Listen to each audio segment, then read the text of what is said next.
हमरा शादी के 12 साल हो गए, लेकिन अभी ले भगवान कोनो बाल बच्चा ना देहनी। आज वहाँ से कहे नहीं हम कि रउआ अपन दूसर शादी कर ली, तबे घर के वंश आगे बढ़ी। का हो का बात बाकी इतना उदास बैठल बाड़ू? अरे ए जी, एगो हमार बात माने रउआ। कहा अपनी के शादी के तो 12 साल हो गए, लेकिन भगवान कोनो बाल बच्चा ना देने। हम तो कहम कि रउआ अपन शादी कर ली दूसर। अरे तू अपना जिंदगी से अभी हार मान ले लू। अभी हमनी के बहुत लंबा जिंदगी बा। भगवान चाहिए तो तोहरो कुख भरी। धीरज रख, सब ठीक हो जाई। हाँ भौजी, भैया ठीक कहते रह। भगवान के घर में देर बा अंधेर नहीं खे। एक ना एक दिन जरूर तुम आई बनबू। हमरा के आशीर्वाद दलो कि हमारा रिजल्ट आवता ओमे हम पास हो जाए। अगर हम पास हो जाए तो हमार नौकरी पक्का बा। बाबू हमनी का ओर से पूरा आशीर्वाद है। ठीक भैया, खुश रह बा। खुश रही बाबू। ठीक है, अच्छा चलते से हैं। रही, ठीक। ए भैया भाभी, ए भैया भाभी, का हो बाबू? ए भैया हई देखो तो हम लोग के आशीर्वाद से हम कॉलेज टॉप कइले बानी। आ इतने ना बिहार के टॉप कंपनी से हमरा नौकरी का ऑफर भी आइल बा। हाँ हे भगवान, हमारा भाई के सपना के पूरा कर दल और हमारी इज्जत राख लल। तो बहुत खुशी के बात बा बाबू। हाँ भाभी, रउआ से हम बहुत दिन से कहत रहनी है कि शादी कर ली, लेकिन रउआ कहता नहीं कि नौकरी हो जाई तब शादी होई।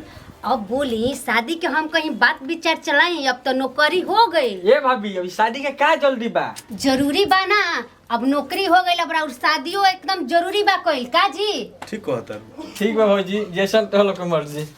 शर्मा तनी ई जी सुनी ना, भाई हमार नई हरवा में हऊ लड़किया नहीं खे, बहुत सुंदर लड़की हिया। रुकी ओकरे से हम बात विचार करत तनी। चाचा के लड़की है बसंती। हाँ जी उहे। बहुत बढ़िया जोड़ी जमी। बतियावा। ठीक बा। ठीक बा, चलो। ए भाभी, ए का जी? भैया नहीं खनु ना ए भाभी, कल भैया के सामने हम ना बोलबी। हम जना कॉलेज में पढ़े नु, वो कॉलेज के एगो लड़की से हम प्यार करेनी। हम चाहते नहीं कि ओकरे से हमार शादी होखो। ई जी, ई तो बड़ा खुशी के बात बा कि रउआ अपन जीवन साथी खुदे पसंद कइले बानी। आ देखी जो हम लड़की के कहत रहनी नु, तो छोड़ दी, ओकरा से हम बात विचार ना करम ओकरा घरे। ठीक बा? ठीक बा भौजी, एक खाली तुहू देख लो तो बहुत अच्छा रही। अरे देवर, और पसंद हमार पसंद ठीक बा। रउआ पसंद बिया तो हमरो पसंद बिया। का हो का देवरे भौजाई में गुप्तगू होता? ए जी, बहुत खुशी के बात बा। आ रउआ सुनेम नु तो रउआ नाच उठे। अरे जल्दी बताओ, हमारा पेट में हुदबुदी होता। सुनी ना, बोली।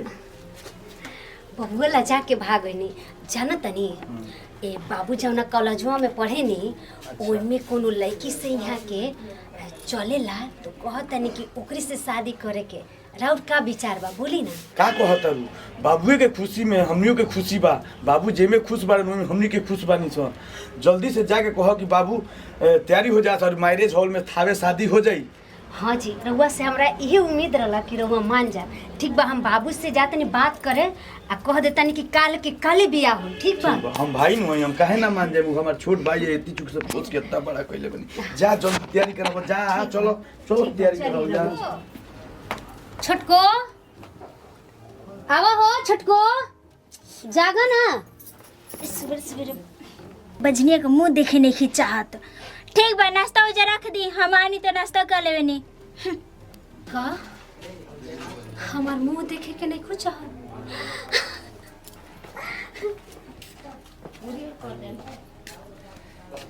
उन्हीं के गईले 15 दिन हो गए, कोनो समाचार ना मिला ना। कोनो हमरा लोग फोने कइला, सब आज फोन लगाओ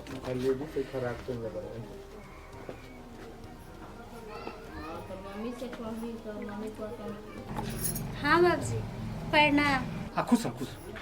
हे बबनी बताओ का हाल चाल बा? हे बबनी सुन, हम जौन बात कहतनी उ गठरी बांध के रख ले, समझली?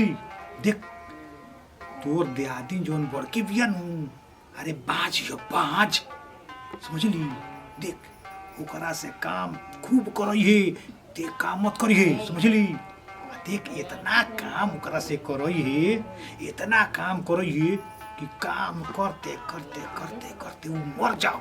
आज जब मर जाई बबुनी बुनू तो चली तो पूरा जमीन जायदाद के मालिक तोरा से जौन बारिश होई उहे न होई। ठीक बा बाबूजी, रउआ जौन जौन बात बतैले बानी न सब हमरा दिमाग में बैठ गइल बा।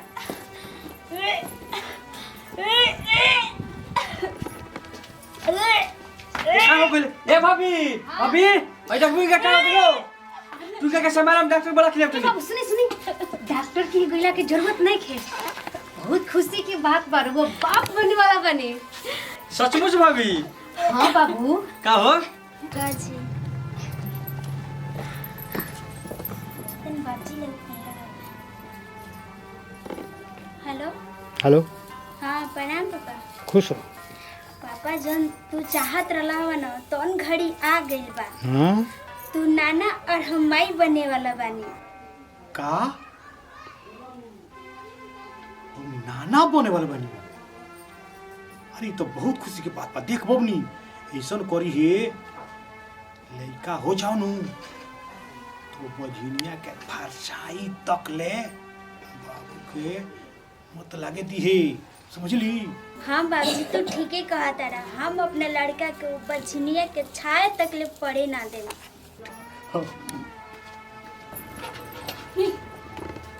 हमार तो गोद भरे वाला बा, यही जे एगो बाड़ी सन ओकनी के 10-12 साल शादी भइल एगो लइका ना भइल। हे भगवान, अच्छा हमार गोद ना भरे के रहे तो हमरा के औरत काहे बनैनी।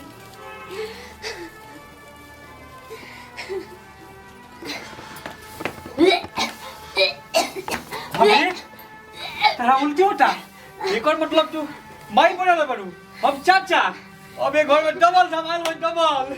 बाबू का भइल बा तार भाभी के? हम डॉक्टर बोला। अरे भैया रुको, ई खुशी के बात बा, तू बाप बनेला बड़ो हम चाचा बनेला बानी भैया। अरे वाह, सही बात बा हो। जी बाबू चल पूरा गांव में मिठाई बांट के आवल। चलो भैया चलो। कल हलो मिठाई बाटे नो, हम ऐसन होखे ना देम, हम ऐसन चाल चलेम कि ई आ एक लइका दोनों मर जइह सन।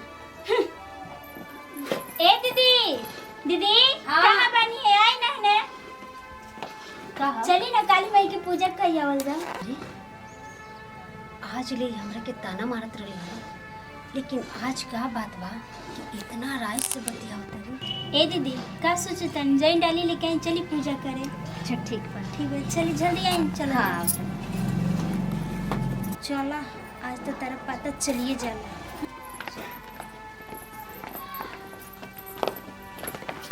ए कहाँ हो? मंदिर जाता निसन। अच्छा चलो पूजा करके आ बोलो। जालो को का बोलो, हमने को काम बाटे निपटा के आवतन सब। चलो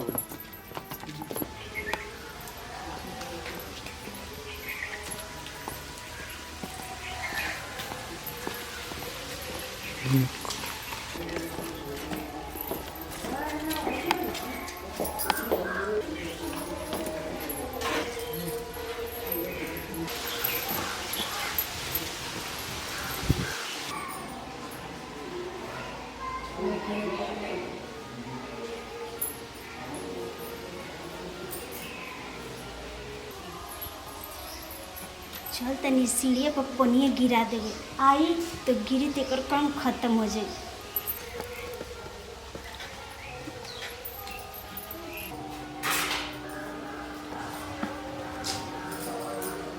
आई छोटको तो फूल लेवल भूलिए गई बड़ी।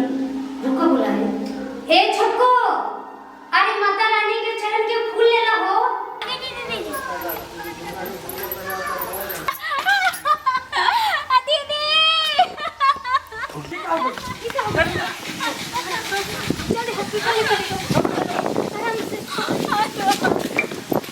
क्या हुआ? देखिए डॉक्टर साहब इस सीढ़ी पर से गिर गई। अंदर लेके चलिए, देखते हैं। चलो ले चलो।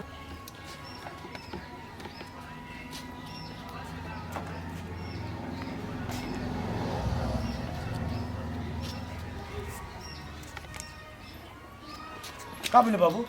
भैया डॉक्टर साहब हमरा मेहरारू के तो भर्ती करे बड़ा, संगे संगे भौजिए के भर्ती करे बड़ा, उनको लइका हो खेला भैया। ये तो बहुत खुशी के बात बा। हाँ भैया। डॉक्टर साहब का भइल सर? रानी नाम करके जो पेशेंट थी ना, तो बच्चे को हम बचा नहीं पाए। जो रंजना नाम का पेशेंट है ना, उसके 2 लड़के हुए, एक लड़का एक लड़की।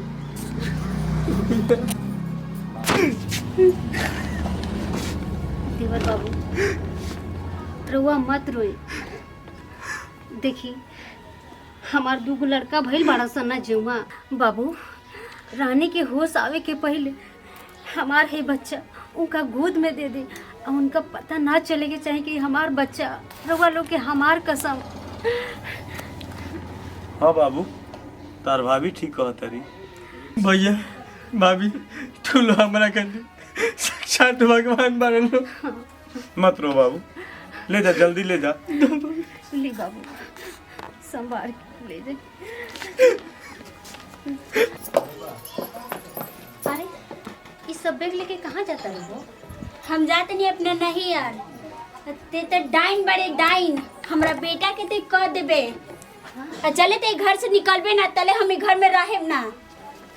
देखा बात माना मत जा तू। ए सुना ना। हे भगवान अब इनका के हम कैसे समझाई। जौन लेके अपना गोद में खिलाओ तरी वो हमार हटे, हमरा हिम्मत नहीं के करत।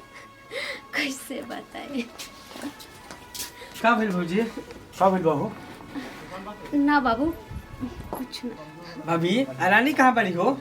देवर बाबू वो अपना नैहर चल गई। काहे भौजी?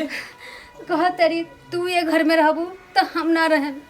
हमरा के डाइन बोला तरी, कहा तरी हमार लड़का के बुरा नजर लग जाता है। अरे ऐसा ना हो सकेला भाभी। ओकरा का मालूम बा कि तू ओकरा खातिर कितना बड़का बलिदान दिल बारू। तू कह हम अबे आवत नहीं। बाबू रानिया कहाँ जी? ते घर छोड़ काहे चल लिया? काहे ना राउर हो भौजाई जन बिया न तन डाइन बिया ए डाइन। चुप, एकरा के एक शब्द मत बोलिए। ई रुआ का बोलता नहीं? हमार बेटी जौन कहतिया 100% सही कहतिया। अरे ई का सही कहतिया? अरे हमरा भाभी के बारे में जान का बिया? भाभी जैसे महान तक होइले ही नहीं के। ऊ एकरा खातिर कितना बड़का बलिदान दिले बड़ी। ई लड़का के और के ना हमरा भाभी के ही हो। का? सच बा। एको लड़का तो मुंहले भई रहे, भाभी के जुड़वा लड़का भई रहे। भाभी एगो लड़का एकरा के दे देली। ये बात हमरे के माफ कर दी रहो। चल तानी बाबूजी हम दीदियों से माफी मांग लेना। चल भाभी आ गई। अरे अरे ई क्या करते? उठो उठो। अरे ठीक बा हम माफ कर देनी। उठो रुआ मत।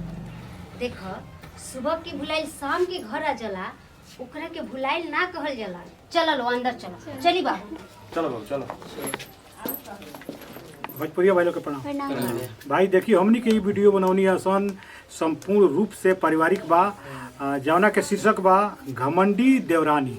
तो ऐसन घमंडी देवरानी के भी ना होके चाहिए जौन की ये वीडियो में रोल के देखावल गईला। माने बेफाजुल शक भी के ऊपर ना करे के चाहिए। जैसे कि मान ली कि ऐसन करत हैं तो बाद में पछताए के पड़ेला। तो पछताए वाला कोनो भी वक्त कोनो भी मौका रुआ मत दी। बस ये हमनी के बनावे के मेन मकसद रहा। जय जवान जय भोजपुरिया समाज।